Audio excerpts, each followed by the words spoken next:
Big names వాళ్ళు, big names, but కానీ వాళ్ళ కోసం ఎవరు వెళ్ళా. అదే ఎగ్జాక్ట్, అంటే వాళ్ళు తెలిసిన మన స్టార్స్ కాదు కదా ఫ్యాన్స్ వెళ్ళడానికి. తెలిసినా కూడా ఇప్పుడు మీరు ఫాస్ట్ అండ్ ఫ్యూరియస్ ఈ సిరీస్ ఉన్నాయి, అవును, you don't go there because of ఫలానా రాక్ ఉన్నాడు, డ్వైన్ జాన్, దానికి వెళ్ళట్లేదు మీరు. అది స్పెక్టకల్, అది వెహికల్స్, చేజెస్, యాక్షన్, ఇది అది. సో అప్పుడు ఏంటి, మీకు తెలిసిన యాక్టర్ ఉండొచ్చు కానీ వాడి కోసం సినిమాకి వెళ్ళటం మానేశారు హాలీవుడ్లో. అది నేను చెప్పేది.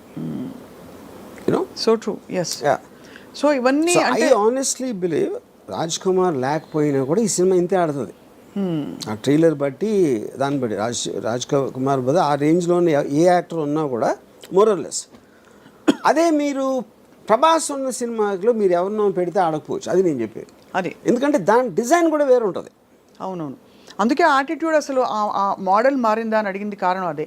బికాస్ ఇంతవరకు మనకి తెలిసి మన స్టార్స్ ఎలివేషన్స్ లేకుండా స్టార్స్ అయ్యుండి బట్ ఒక ఎంఐ మిషన్ ఇంపాసిబుల్ సిరీస్ లాగా లేదు ఒక ఇలాంటి వాటిలో చూసిన సందర్భాలు చాలా తక్కువ. బికాజ్ మామూలు మన సినిమాలో హీరో ఊరికే తల తిప్పితే కూడా దానికి ఒక ఎఫెక్ట్, ఇది ఒక స్టార్ హీరో.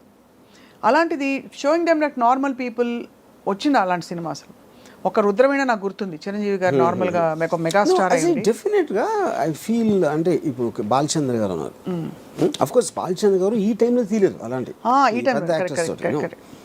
విశ్వనాథ్ గారు అఫ్ కోర్స్, నాకు తెలిసి వెన్ ద టైమ్ సాగర్ సంగమం ఆ టైంలో తీసినప్పుడు Kamal Haasan image would have been very different.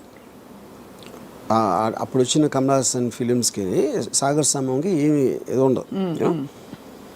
ఇంకోటి, మీరు శంకరాభరణంలో సోమయాజుల్ గారు లాంటి ఒక 60-year-old అన్నోన్ పర్సన్ని ప్రొటాగనిస్ట్గా పెట్టడం అనేది నాకు తెలిసి ఇప్పుడు కూడా ఎవడు అసలు ఇమాజిన్ కూడా చేయడు. అలాగే ఒక అంత పొడుగ్గా ఉండి ఆల్మోస్ట్ యూనో డస్కీ కాంప్లెక్షన్తో మంజు భార్గవ్ గారిని హీరోయిన్గా పెట్టడం కూడా ఎవరు ఊహించుకోలేము మీరు అన్నట్టు. బట్ అది కూడా ప్రొటాగనిస్ట్ని మీరు నాన్ యాక్టర్ని ఎవరు ఐఏఎస్ ఆఫీసర్ని తీసుకొచ్చి పెట్టడం అని దానికన్నా రిస్క్ అయితే పరాకాష్ట. ఇది కరెక్ట్ రైట్. బట్ అది కూడా మీరు అన్న వన్ ఆఫ్ ద మోడల్స్లో ఆఫ్ దీస్ అవుట్లయర్ ఫిల్మ్స్, అంటే ఆడ్ ఫిల్మ్స్ అంటాం కదా, ఈ అంటే ముందు పికప్ కాలేదు బట్ తర్వాత బాగా పికప్ అయ్యి కల్ట్ ఫిల్మ్ అయిపోయింది.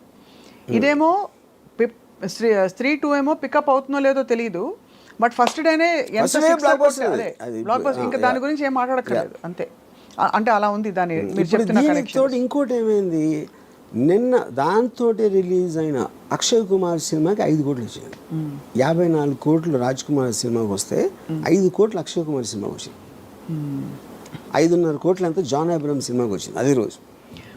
మరి తీసేవాళ్ళు ఇప్పుడు నెక్స్ట్ ఎవరైనా హీరో రెమ్యునరేషన్ ఒక సిరీస్ ఆఫ్ ఫ్లాప్స్ తర్వాత తగ్గించుకునే సందర్భాలు ఉండుంటాయి ఆర్జీవి గారు? చేస్తారు. That happens? Yeah, it happens. When the market is not doing it. ఎందుకంటే అప్పుడు ఏం చేస్తారంటే ఇప్పుడు ఇంత ఇస్తామండి సినిమా హిట్ అయితే అంత ఇస్తామని ఇలాంటి కొన్ని డీల్స్ పెట్టుకుంటారు, కొంచెం అదే క్లాజులు బ్యాక్ ఎండ్ అలాంటి. The reason I asked that is because majority of this major expenses that we are talking about, ఇప్పుడు మొన్న కల్కి వచ్చింది, ఇట్ వాజ్ యాక్చువల్లీ ఫీస్ట్ వినడానికి. ఒక అమితాబ్ బచ్చన్ గారు, ఒక సో అండ్ సో ప్రభాస్ ఉంటే అసలు ఇంకా చూడొచ్చా అని, దీపిక ఇంకోవైపు. బట్ ఆ సినిమాలో ఈ స్టార్ దీనికి రెమ్యునరేషన్స్ చాలా అయి ఉంటాయి కదా. ఇప్పుడు అలాంటి సినిమా తీసి ఒక బ్యూటిఫుల్ అటెంప్ట్ అని మంచి పేరు తెచ్చుకుని, బట్ రిటర్న్ ఆన్ ఇన్వెస్ట్మెంట్ చూసుకుంటే 500 కోట్లకి 150 ఎక్కువ రావడం బెటరా, లేదు ఇలాంటి ఒక కొత్త స్కూల్ ఆఫ్ థాట్ బయలుదేరి న్యూట్రలైజ్ చేసే ఎఫెక్ట్ బెటర్ అంటారా? ఇక్కడ ఒక డేంజర్ ఏంటంటే, అంటే అది డేంజర్ అనొచ్చు కాదు కూడా, డేంజర్ ఏంటంటే మీకు సంవత్సరానికి 150 సినిమాల్లో రేంజ్ వైజ్గా చిన్న సినిమాలు అని చెప్పుకునే 90% ఉంటాయి, దాంట్లో 90% ఫెయిల్ అవుతాయి. సో ఆ 10%లో మీ సినిమా ఉంటుందా అని తెలియదు కదా మీకు. అవును, but economy will run like that. అంతే, అది that is a fail safe. అప్పుడు మేము పెద్ద సినిమా చేసి అన్కంట్రోల్డ్ బడ్జెట్ ఎంత రెమ్యూనరేషన్ ఇచ్చినప్పుడు ఎంత పోవటానికి ఛాన్స్ ఉందో. ఇప్పుడంటే ఇప్పుడు నేను పేరు చెప్పండి, ఒక సినిమా మీరు 400 కోట్లు తీసారనుకోండి, దాంట్లో మీకు 200 crores నష్టం వచ్చింది అనుకోండి.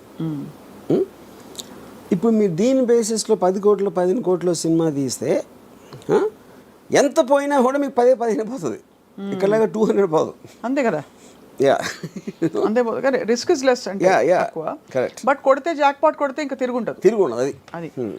బట్ ఆల్ ద సేమ్ ఈ హీరోలందరూ వాళ్ళ రిస్క్ కూడా ఒక సినిమాలో ఎంగేజ్ అవ్వడం ఈజ్ వెరీ హై బికాస్ వాళ్ళు తొందరగా పీక్ అయిపోతారు. ఆ తర్వాత దానికంటే ఏదైనా తక్కువ ఇస్తే చూసుకోరు. చచ్చినట్టు ఆ లీగ్ ఆఫ్ మార్కెట్లోనే ఇప్పుడు ప్రభాస్ వచ్చి సడన్గా యూనో మంచి ఒక ఇలాంటి ఒక 127 hours లాంటి సినిమాలో ఆర్ సంథింగ్ చేస్తారా అంటే whether people will digest, whether he'll take that risk we don't know. He's compel to work now in very very big projects. దానికి రీజన్ ఏంటంటే ఇప్పుడు 127 hours ఈ లెక్క తెలియదు అనుకోండి ఏదో సంథింగ్. ప్రభాస్కి డబ్బులు ఇచ్చేది not about the story, not about that. అతను స్క్రీన్ మీద హై స్పీడ్లో వస్తే అంతమంది ఎక్సైట్మెంట్ వస్తుంది అనేది కాస్టింగ్ ఫ్యాక్టర్. అది that is what a super stars are suppose to be. అప్పుడు అలాంటి మూమెంట్స్ ఉన్న స్టోరీనే వాళ్ళు ఎన్నుకుంటారు. అదే వాళ్ళు వచ్చి వేరే సినిమా తీసినప్పుడు ఆమీర్ ఖాన్ ఒక్కడే చాలా తెలుగు చేస్తాడు. ఆమీర్ ఖాన్ ఏం చేస్తాడంటే ఇప్పుడు ఏంటి, ఒక సపోజ్ తను గజనీ లాంటి సినిమా తీసాడు కూడా చాలా పెద్ద హిట్ అయ్యేది. తర్వాత తను తారే జమీ పే తీస్తే తారే జమీ పేలో చూస్తారా, అది మంచి స్టోరీ, కానీ గజనీకి అలవాటు పడిన వాళ్ళు దీన్ని చూస్తారా అంటే దానికి ఆమీర్ ఖాన్ ఏం చేశాడంటే గజనీ నమ్మిన ప్రైస్లో 1/10 కమ్మాడు తారే జమీ పే. అప్పుడు ఆమీర్ ఖాన్ లాజిక్ ఏంటంటే నేను ఈ సినిమాలు కూడా చేస్తాను, కానీ ఆ ప్రైస్కి అమ్మినప్పుడు ఆ ఆడియన్స్ని నేను రీచ్ అవ్వలేను. దీని ఆడియన్స్ దీనికి ఉంటారు. కరెక్ట్. యా, అప్పుడు ఏమైంది, గజనీ కాస్ట్ 40 crores అయితే ఇది 5 crores అయింది. 5 crores అయ్యేటప్పటికి ఇది కూడా 60 చేసింది. 60 crores తారే జమీ పే. అదే ఒక 90 చేసి ఉండొచ్చు. 60 కాకపోయినా 10 చేసినా కూడా హిట్టే కదా. అప్పుడు ఏంటి, మీరు ఎంత కాస్ట్ చేశారు, ఎంత వచ్చింది చూసి 100 మంది 1000 మంది చూసారు అనుకోండి ఆ పెద్ద సినిమా, దాంట్లో 900కి నచ్చకపోవచ్చు, కానీ వాళ్ళు చూసారు, మీరు ఆ డబ్బులు అయితే మీకు వచ్చేసినాయి. ఇప్పుడు ఇక్కడేమో 100లో 90 మందికి నచ్చినాయి. అవును, కానీ ఈ సినిమా చూసే జనం ఉన్నదే 100 మంది. నేను ఆన్లైన్ సాటిస్ఫై చేసినా కూడా నాకు హ్యాపీ. అది ఆమీర్ ఖాన్ లెక్క. ఓహో, అంతే. యా, అందుకని తను ఎక్స్ట్రీమ్లీ లో బడ్జెట్ ఇది వేస్తాడు, లేకపోతే వెరీ హై బడ్జెట్, రెండు. అప్పుడు వాటి డిజైన్ వేరే ఉంటుంది అంతే. Effectively ROI is better satisfied here, return on investment. ROI definitely. మీరు 40 crores సినిమా 90-80 చేయడానికి, 5 crores సినిమా 60 చేయడానికి ఎంత డిఫరెన్స్ ఉంది. పీకే గురించి కూడా అలాగే చెప్పారు. పీకే సినిమా రిలీజ్ అయినప్పుడు ఆమీర్ ఖాన్ ప్రొడ్యూస్డ్, దాని cost of production was much less than so many other films ఆ టైంలో వచ్చినవి ఆ లీగ్లో. సో బట్ ఇవన్నీ ఏంటంటే ఈ యాజ్ అన్ అనాలిసిస్ ఎంత హాలీవుడ్ స్టార్స్, ఇప్పుడు ఫర్ ఎగ్జాంపుల్ టామ్ హ్యాంక్స్ ఉన్నాడు, హీల్ డూ కాస్ట్ అవే, ఒకే యాక్టర్ మొత్తం ఐలాండ్లో ఒకడే ఉంటాడు. He'll do a very big budget of some other film. You know వాళ్ళు ఏంటంటే వాళ్ళంతా స్టూడియోస్ కంట్రోల్ చేస్తాయి, బయర్స్ ఉండరు. ఈ బయర్స్ మీడియేషన్ లెవెల్లో ప్రైసెస్ అనేది ఇదైపోతుంది. అప్పుడు PVR జానేతు జానేనా సినిమా, అదే ఒక 5 కోట్ల సినిమా, ఆమీర్ ఖాన్ మేనలుడు, ఆమీర్ ఖాన్ ప్రొడ్యూస్ చేశాడు. చాలా ఆమీర్ ఖాన్ ఏం చేశాడు, అది